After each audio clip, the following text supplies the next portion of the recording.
Bismillahirrahmanirrahim. Assalamualaikum warahmatullahi wabarakatuh. Selamat siang, salam sejahtera bagi kita semua.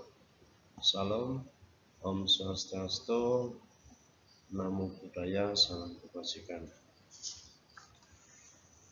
Segala puji bagi Allah Subhanahu wa taala yang mana pada siang hari ini kita telah diberikan kesehatan, kekuatan, dan kesempatan, yang mana pada siang hari ini mohon izin saya selaku mahasiswa S2 Agribisnis di Fakultas Pertanian Universitas Sabuolio mendapatkan tugas dari mata kuliah Analisis Kuantitatif Agribisnis, yang mana dosen pengampu Profesor Dr. Aswar, yang mana pada siang hari ini saya mereview jurnal internasional dengan judul Pendekatan Probabilitas Kerusakan Baru untuk Analisis Resiko Sistem Pertanian Tada Hujan di bawah kondisi kekeringan meteorologis. Mohon izin memperkenalkan diri atas nama Sukarman dengan nomor induk mahasiswa G2B125011, yang mana jurnal tersebut ditulis oleh Hossein Mehdihani, Bahram Sagafian, dan Peyman Daneskar Ar-Rasteh. Untuk institusi penulis dari Departemen Teknik Air, Fakultas Teknik dan Teknologi Universitas Internasional Imam Khomeini, Khovin, Iran. Untuk nama jurnal, Jurnal Teknik Sipil KSCE, volume 21 nomor 4. Untuk tahun terbit tahun 2017. Halaman 1453 sampai 1461. Baik, kita masuk kepada latar belakang, yang mana latar belakang jurnal tersebut ada 4. Yang pertama, tentang kekeringan terus menyebabkan hilangnya pendapatan di seluruh dunia. Akibatnya, para ahli dan pengambil keputusan terus memusatkan upaya mereka pada pendekatan baru untuk memperkirakan dan mengurangi dampak ekonomi dan sosial dari kekeringan. Untuk pendekatan manajemen krisis tradisional tidak efektif karena respon reaktifnya kurang terkoordinasi untuk menjangkau kelompok atau daerah yang terkena dampak. Will Haidt tahun 2003.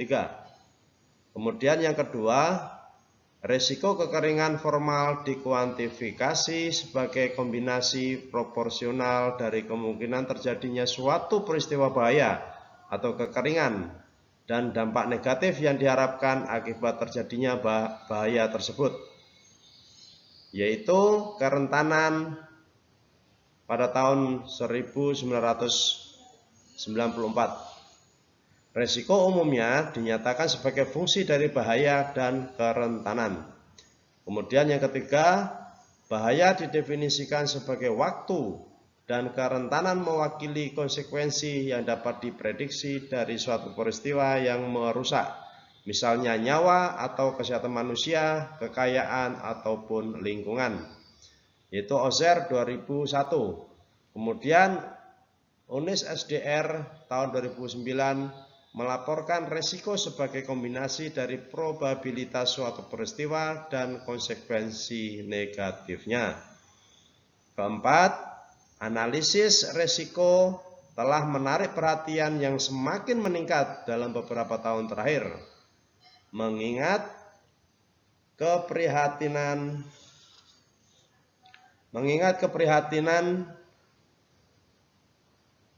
dari sektor publik dan swasta terkait masalah kesehatan dan lingkungan. Di masa lalu, analisis risiko berfokus pada kerugian yang sering diukur dalam satuan moneter Namun dalam beberapa tahun terakhir, kekhawatiran dan dampak lain juga diperhitungkan. Diperlukan gambaran yang lebih jelas tentang apa yang kita ketahui mengenai sifat risiko dan tingkat ketidakpastian yang mengelilingi perkiraan kita. Baik, kita menuju ke tujuan penelitian, yang mana tujuan penelitian pada jurnal tersebut bertujuan untuk mengusulkan pendekatan baru untuk membangun kurva probabilitas kerusakan akibat kekeringan untuk analisis risiko kekeringan. Kemudian jurnal tersebut juga melakukan penelitian dengan beberapa metode. Metode yang pertama menggunakan estimasi kerusakan. Seringkali data produksi tanaman yang diamati yang dibutuhkan untuk estimasi kerusakan terbatas. Akibatnya, model kecerdasan buatan seperti jaringan saraf buatan atau Artificial Neural Network atau ANN dapat diterapkan untuk simulasi kecerdasan buatan. Saya ulangi, dapat diterapkan untuk simulasi deret waktu produksi tanaman, kerugian produksi tanaman, atau kerusakan untuk setiap tahun dinyatakan dengan produksi tanaman relatif atau RCP sama dengan produksi tanaman aktual dikurangi produksi tanaman yang diharapkan. Kemudian prosedur yang diusulkan dari jurnal tersebut ada beberapa. Di antaranya yang pertama adalah pada tahun-tahun dengan nilai RCP di bawah 0 dipisahkan dari deret data. Hal ini membentuk deret waktu penyusutan tanaman. Yang kedua, pada bulan-bulan yang memberikan dampak positif atau negatif atau bulan efektif terhadap penyusutan tanaman ditentukan melalui model regresi multivariat. Kekeringan dengan tingkat keparahan serupa tidak memberikan dampak yang sama persis terhadap tanaman. Hal ini dikarenakan kerugian produksi tanaman bergantung pada kapan kekeringan terjadi dalam fase fenologis atau siklus pertumbuhan tanaman tersebut. Kemudian, karakteristik kekeringan selama bulan-bulan efektif atau bulan-bulan dalam siklus pertumbuhan diidentifikasi. Kemudian untuk metode penelitian yang kedua menggunakan estimasi probabilitas kekeringan. Pada bagian estimasi probabilitas kekeringan atau estimation of drought probability, penulis membahas cara menghitung peluang terjadinya suatu kejadian kekeringan berdasarkan 3 karakteristik utama kekeringan secara bersamaan, yaitu 1. Duration atau durasi, yang mana berapa lama kekeringan berlangsung. Yang kedua, severity atau tingkat keparahan, yaitu seberapa besar defisit curah hujan yang terjadi. Kemudian yang ketiga, peak atau puncak kekeringan, yaitu tingkat kekeringan paling ekstrim yang terjadi selama suatu kejadian kekeringan. Baik, pada jurnal tersebut juga penulis menghitung kerugian produksi tanaman atau DMAC. Langkah-langkah berikutnya adalah menentukan seberapa besar kemungkinan atau probabilitas kekeringan yang menyebabkan kerugian tersebut terjadi. Untuk itu, penulis tidak menggunakan distribusi probabilitas biasa, melainkan menggunakan metode trivariate copula. Alasannya, ketiga karakteristik kekeringan yaitu durasi, severity, dan peak saling berkaitan sehingga harus dianalisis secara bersama agar menghasilkan probabilitas yang lebih akurat. Kemudian hal-hal yang dibahas dalam bagian untuk metode estimasi probabilitas kekeringan ini mencakup beberapa poin. Yang pertama, identifikasi karakteristik kekeringan. Peneliti pada jurnal tersebut terlebih dahulu memilih tahun-tahun ketika terjadi penurunan produksi tanaman yang dimaksud RCP di bawah 0. Pada tahun-tahun tersebut kemudian diidentifikasi yang pertama lamanya kekeringan, tingkat keparahan kekeringan, dan nilai puncak kekeringan. Lanjut, untuk yang kedua, konsep kopula. Seperti yang saya jelaskan yang di atas, bahwa pada jurnal menjelaskan bahwa kopula adalah fungsi statistik multivariat yang digunakan untuk menghubungkan beberapa distribusi probabilitas menjadi satu distribusi gabungan atau joint probability distribution. Keunggulan metode ini adalah mampu mempertahankan hubungan ketergantungan antar variabel tanpa mengharuskan semua variabel mengikuti distribusi yang sama. Oleh karena itu, kopula banyak digunakan dalam analisis hidrologi dan risiko bencana. Kemudian yang ketiga, penggunaan trivariate kopula. Karena penelitian melibatkan 3 variabel sekaligus, penulis menggunakan trivariate kopula untuk memperoleh probabilitas gabungan dari duration, severity, dan peak. Dengan metode ini dapat dihitung peluang munculnya kombinasi tertentu. Misalnya, kekeringan berlangsung beberapa lama. Kemudian yang kedua, memiliki tingkat keparahan yang tinggi, serta mencapai puncak kekeringan yang ekstrim. Sehingga pendekatan ini dianggap lebih realistis dibandingkan untuk menghitung masing-masing variabel secara terpisah. Kemudian yang keempat, pengujian berbagai jenis kopula. Penulis juga membandingkan beberapa jenis kopula, yaitu Clayton, Ali, Michael, Hack, Farley, Gamble, Morgenstern, Friend, Galambos, Gamble-Haugard, dan Plackett. Selanjutnya, parameter masing-masing kopula diestimasi menggunakan metode Inference Function for Margin atau IFM untuk memperoleh model probabilitas terbaik. Kemudian kita lanjut pada metode penelitian yang ketiga, yang mana metode tersebut adalah estimasi resiko kekeringan.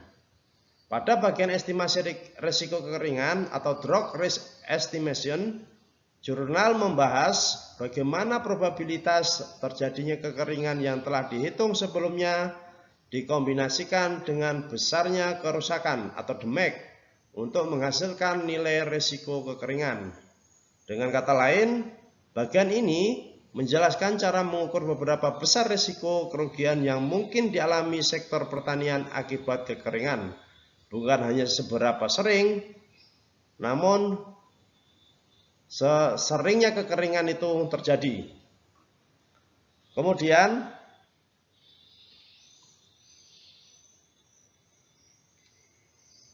pada pembahasan untuk estimasi risiko kekeringan, ada beberapa pembahasan pada bagian ini. Ini ada beberapa poin yang mana akan saya jelaskan. Pembahasan tersebut meliputi antara lain 1. Penyusunan damage probability curve atau DPC. Pembahasan diawali dengan pembangunan damage probability curve atau DPC. Kurva ini merupakan hubungan antara besar kerusakan atau damage dengan probabilitas terjadinya kerusakan tersebut. Penulis menjelaskan bahwa DPC merupakan alat utama dalam analisis risiko karena mampu menunjukkan peluang terjadinya berbagai tingkat kerugian akibat kekeringan. Dengan kurva ini, pengguna dapat mengetahui kemungkinan suatu tingkat kerusakan akan terjadi di masa mendatang.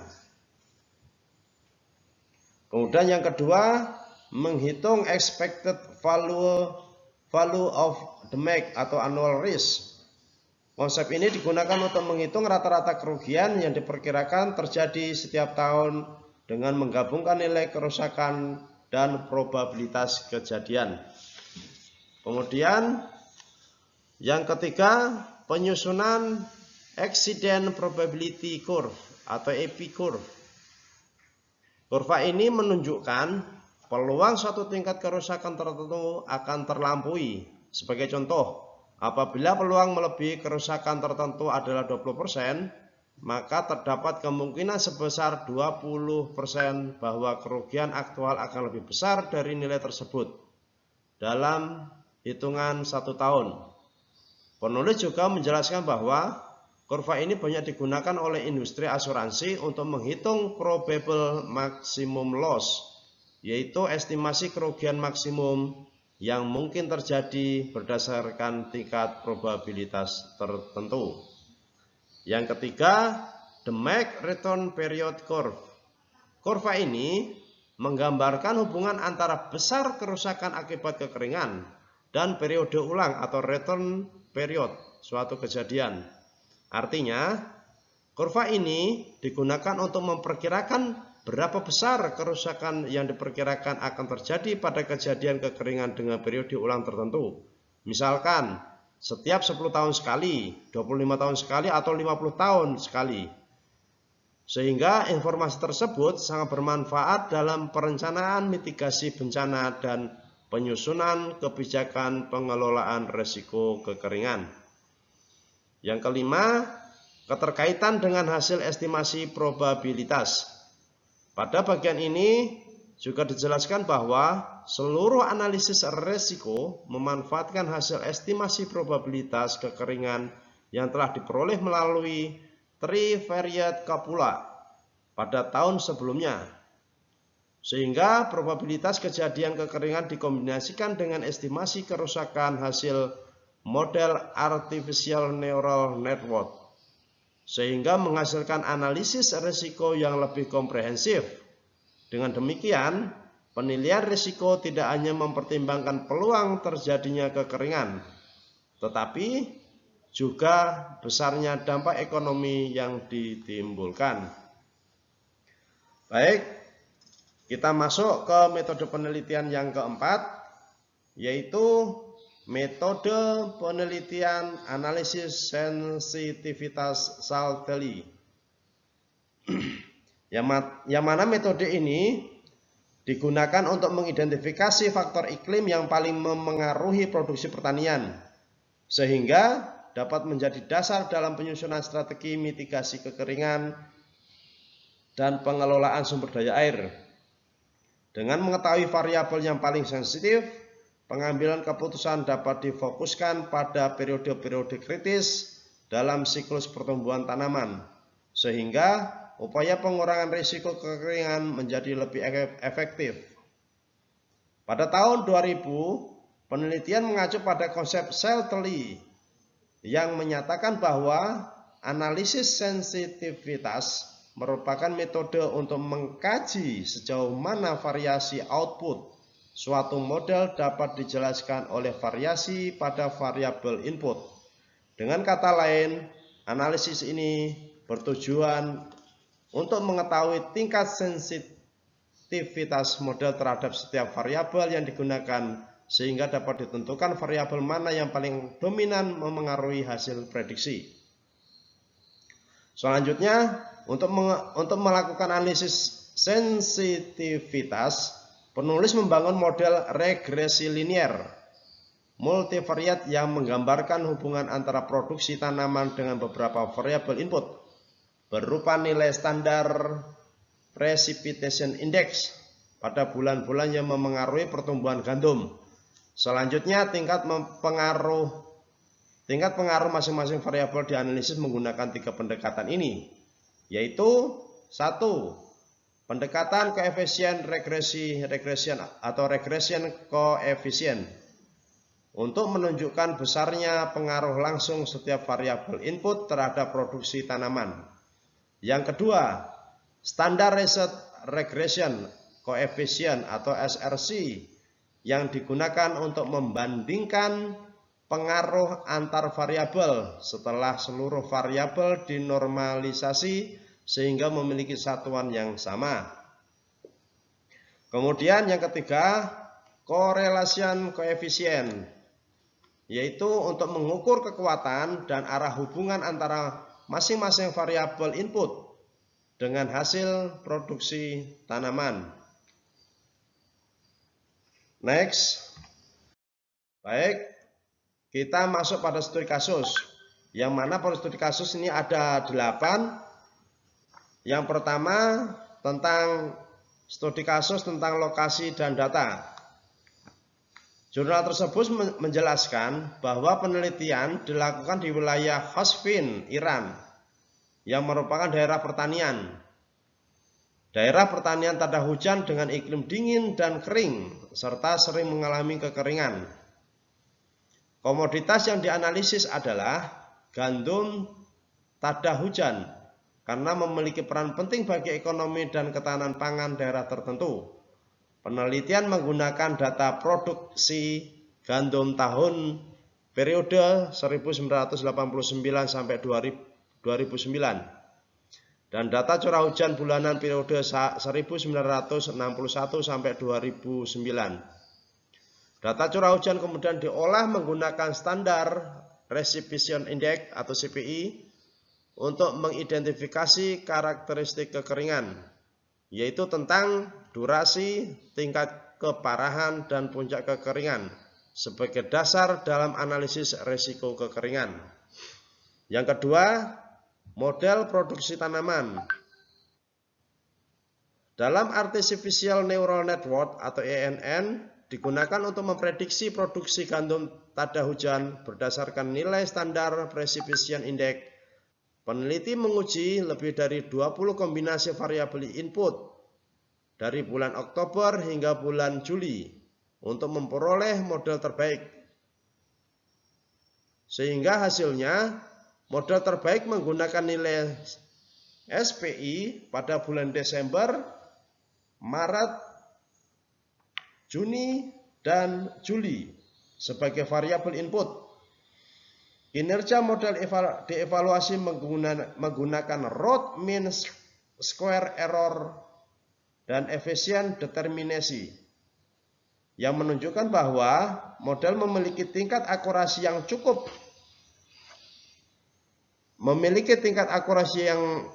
baik dalam memprediksi produksi tanaman dan dapat digunakan untuk memperkirakan kerugian akibat kekeringan. Next. Yang ketiga, analisis sensitivitas. Pengaruh masing-masing variabel input terhadap produksi gandum dianalisis menggunakan koefisien regresi, standar regression coefficient, dan correlation coefficient.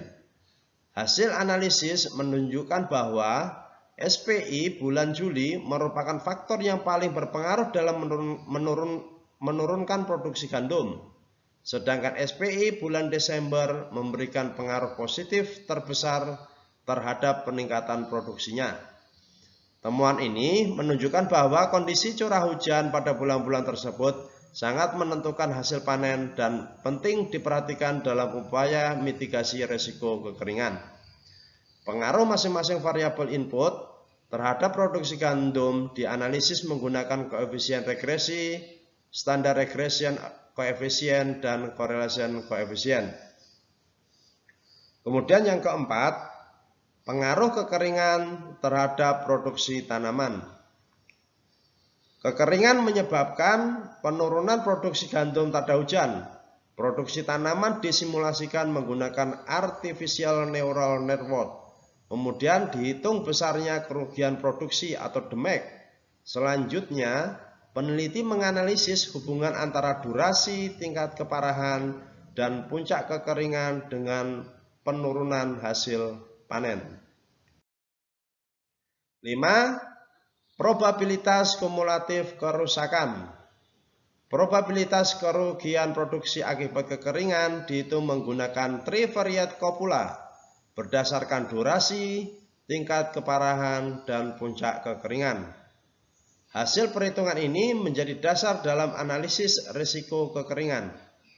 Yang keenam, konstruksi kurva probabilitas kerusakan. DMAC probability kurva dibangun menggunakan regresi nonlinear untuk menggambarkan hubungan antara besarnya kerusakan produksi dan probabilitas terjadinya kerusakan. Kurva ini digunakan sebagai dasar untuk menghitung risiko tahunan serta mendukung analisis risiko kekeringan. Yang ketujuh, kurva periode pengembalian kerusakan, yang mana Demek return period kurva yaitu kurva yang menunjukkan hubungan antara besarnya kerusakan akibat kekeringan dengan periode ulang atau return period suatu kejadian. Kurva ini digunakan untuk memperkirakan besarnya kerusakan yang mungkin terjadi pada periode ulang tertentu sebagai dasar dalam perencanaan mitigasi risiko kekeringan. Yang terakhir, analisis keandalan. Tingkat keandalan produksi gandum tada hujan dalam menghadapi kekeringan dengan membandingkan kapasitas produksi atau resisten dan beban akibat kekeringan. Hasil analisis menunjukkan bahwa produksi gandum tada hujan di wilayah Hasfin memiliki tingkat keandalan yang relatif baik dalam menghadapi risiko kekurangan. Kemudian kita masuk pada kesimpulan. Jurnal tersebut menyimpulkan atau dapat disimpulkan bahwa pendekatan yang dikembangkan yaitu menggabungkan artificial neural network, trivariate copula, dan Demek probability kurva mampu memberikan analisis risiko kekeringan yang lebih akurat pada sistem pertanian tada hujan. Pendekatan ini dapat digunakan untuk mengestimasi kerusakan, menghitung risiko tahunan, menganalisis sensitivitas, serta mengevaluasi keandalan produksi tanaman. Hasil studi kasus di wilayah Hasfin, Iran menunjukkan bahwa metode yang diusulkan efektif dalam mendukung penilaian dan pengelolaan risiko kekeringan sehingga dapat menjadi dasar bagi perencanaan mitigasi di sektor pertanian. Baik, untuk segi pribadi penilaian dari kami, jurnal tersebut sudah sempurna. Namun kesimpulan dari kami ada kelebihan dan kekurangan pada jurnal tersebut. Saya akan mengupas, akan menjelaskan tentang kelebihan jurnal tersebut. Ada 5. Yang pertama, menggunakan pendekatan yang inovatif. Jurnal mengombinasikan artificial neural network, trivariate copula, dan Demek probability kurva sehingga menghasilkan analisis risiko kekeringan yang lebih komprehensif dibandingkan metode konvensional. Yang kedua, menganalisis kekeringan secara multivariat, yaitu penelitian mempertimbangkan 3 karakteristik kekeringan sekaligus, yaitu durasi, tingkat keparahan, dan puncak kekeringan, sehingga estimasi probabilitas dan risiko menjadi lebih realistis. Yang ketiga, menggunakan data historis jangka panjang, sehingga data curah hujan selama hampir 48 tahun dan data produksi tanaman selama 21 tahun memberikan dasar analisis yang kuat dan meningkatkan keandalan hasil penelitian. Yang keempat, dilengkapi analisis sensitivitas dan keandalan. Penelitian tidak hanya menghitung resiko, tetapi juga mengidentifikasi faktor yang paling memengaruhi produksi tanaman, serta mengevaluasi keandalan sistem pertanian dalam menghadapi kekeringan. Yang terakhir, memiliki manfaat praktis. Hasil penelitian dapat digunakan sebagai dasar dalam penyusunan strategi mitigasi kekeringan, pengelolaan pertanian, dan pengambilan keputusan dalam manajemen risiko.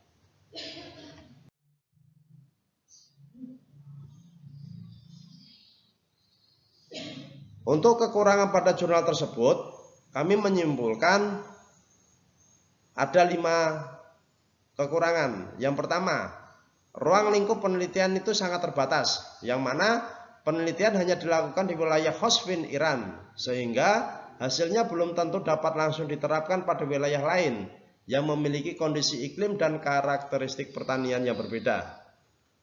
Yang kedua, fokus pada satu komoditi. Analisis hanya dilakukan pada gandum tanda hujan, sehingga belum diketahui apakah metode ini memberikan hasil yang sama untuk komoditas pertanian lainnya.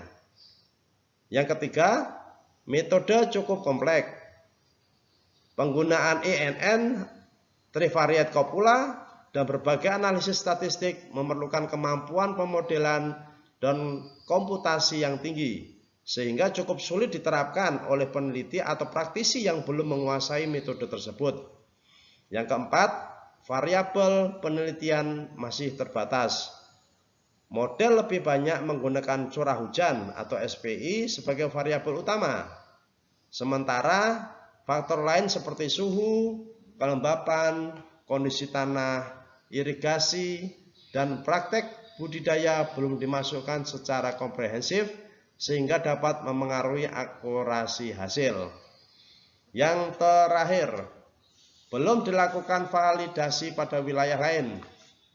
Pendekatan yang diusulkan hanya diuji pada satu studi kasus, sehingga diperlukan penelitian lanjutan untuk menguji keandalannya pada daerah dan kondisi iklim yang berbeda. Sekian dan terima kasih kami ucapkan atas perhatian dan mohon kami mendapatkan koreksi dan penjelasan dari dosen pengampu. Sekali lagi kami ucapkan banyak-banyak terima kasih. Saya tutup. Wassalamualaikum warahmatullahi wabarakatuh. Om Santi Santi Om.